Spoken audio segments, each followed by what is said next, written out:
Hello everyone. अभी हमने पढ़ा वूल के बारे में कि वूल क्या है, किस तरीके से ऑब्टेन किया जाता है। तो ये एक एनिमल फाइबर था। और जो हमारा टॉपिक है सेवेंथ क्लास का सेकंड चैप्टर, उसमें हम एनिमल फाइबर ही पढ़ने वाले हैं। तो फर्स्ट एनिमल फाइबर था वूल, जिसको हमने डिटेल में पढ़ा, किस तरीके से उसे प्रोसेस किया गया, कौन कौन सी वैरायटी है, कहाँ कहाँ से उसे ऑब्टेन किया जाता है। और जो सेकेंड फाइबर है वो है हमारा सिल्क।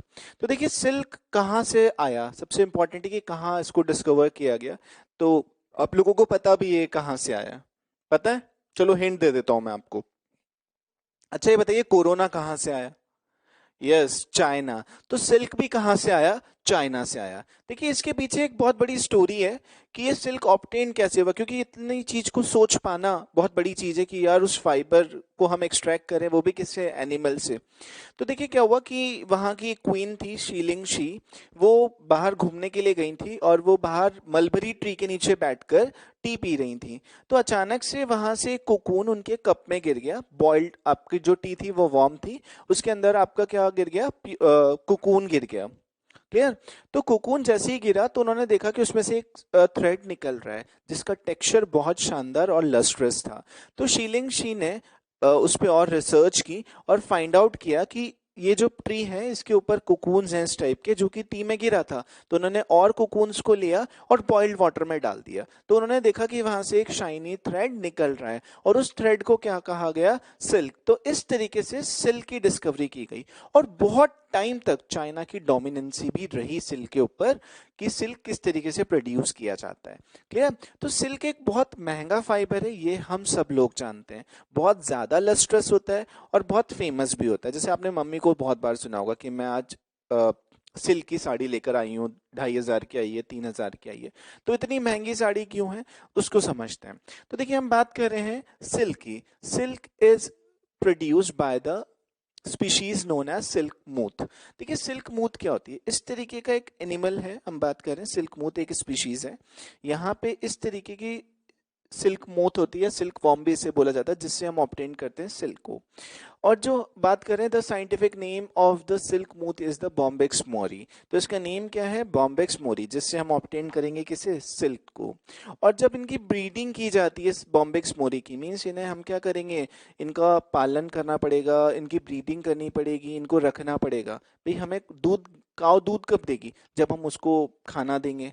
मतलब खाने में इन द सेंस उसका चारा बाटा जो भी वटेवर है। तो वैसे ही इसको भी हमें क्या करना पड़ेगा? इसको भी हमें ब्रीडिंग करनी पड़ेगी। किस तरीके से करते हैं, क्या क्या प्रोसेस होता है, तो उस पूरे प्रोसेस को जो होगा वो तो हम समझेंगे। लेकिन जो वो पूरा प्रोसेस है उसको पालना, जैसे उसको ले लाए, फिर उसको मलबरी ट्री पे रखा, उसने एग दिए, हैच किए, एग हैच किए, फिर उससे लार्वा फॉर्म हुआ, लार्वा से कुकून फॉर्म हुआ और कुकून से फिर सिल्क फॉर्म हुआ। तो पूरा जो प्रोसेस है वो करना पड़ेगा। और उस प्रोसेस को बोलते हैं सेरीकल्चर। क्या बोलते हैं हम उसे? सेरीकल्चर। ध्यान दीजिएगा, क्वेश्चन आ जाता है। सिल्क ब्रीडिंग को क्या कहते हैं? सेरीकल्चर कहते हैं। क्लियर? अब बात आती है सिल्क वॉर्म जो है हमारी, या सिल्क मूथ है, उसकी हिस्ट्री क्या है कि वो किस तरीके से फॉर्म होती है। तो देखिए क्या होता है कि एक सिल्क वॉर्म है या सिल्क मूथ है, बॉम्बेक्स मोरी, जो कि एग हैच करेगी मलबरी ट्री पे। अब ये मलबरी ट्री पे ही क्यों हैच करती है और वहां रहती है, उसका रीजन अभी थोड़ी देर में क्लियर हो जाएगा। वो क्या करती है, 300 to 400 एग्स जो है वो हैच करती है मलबरी ट्री पे। और जो हैच एग किए हैं इन्होंने, उसमें से कुछ एग तो हमारे टूट जाएंगे, लेकिन कुछ एग जो है हमारे वो सेफ रहेंगे। अब उन्हें हमने क्या किया, वो जो एग्स हैं वो 10 to 12 डेज में उनमें से लार्वा, कैटरपिलर जिसे कहेंगे, कैटरपिलर हैच होने लगेगा, धीरे धीरे बाहर आने लगेगा। और वो कैटरपिलर जो है वो ईट करेगा मलबरी लीफ को एंड ग्रो करेगा और साइज में क्या होता जाएगा? बड़ा होता जाएगा। टोटली बोला जाए तो 20 से 25 दिन वो लेगा और वो क्या हो जाएगा? बड़ा हो जाएगा। और जब वो बड़ा हो जाएगा उसके 4-5 दिन बाद वो क्या करेगा? अपने सराउंडिंग एक स्पिन, थ्रेड की स्पिन फॉर्म करेगा, दिस इज कॉल्ड, और वो जो पूरा बनेगा उसे कहेंगे कोकून। क्लियर? अब ये कोकून जो है कुछ टाइम बाद क्या हो जाएगा? Inside the cocoon the caterpillar change into a pupa. Pupa state क्या होता है कि वो स्टेट जिससे हमारा क्या बनने वाला है? वापस से सिल्क मूथ बनने वाली है। क्लियर है पॉइंट? तो हमारा यहाँ पे बन गया है सिल्क मूथ। तो it is a life cycle of silk moth. क्या किया? एग हैच किए, एग से क्या बना? कैटरपिलर बना। कैटरपिलर ने क्या किया? कुकून फॉर्म किया अपने सराउंडिंग्स में। अब कुकून से वापस से क्या हुआ? प्यूपा स्टेट आई, और प्यूपा स्टेट से क्या बन गया? Silk moth. तो ये हमारा सिल्क मूथ है जिससे हम ऑब्टेन करेंगे सिल्क, और ये उसका लाइफ साइकिल है। तो अब हम समझते हैं कि सिल्क मूथ से सिल्क का प्रोडक्शन कैसे किया जाता है। तो स्टार्ट करते हैं प्रोडक्शन ऑफ सिल्क।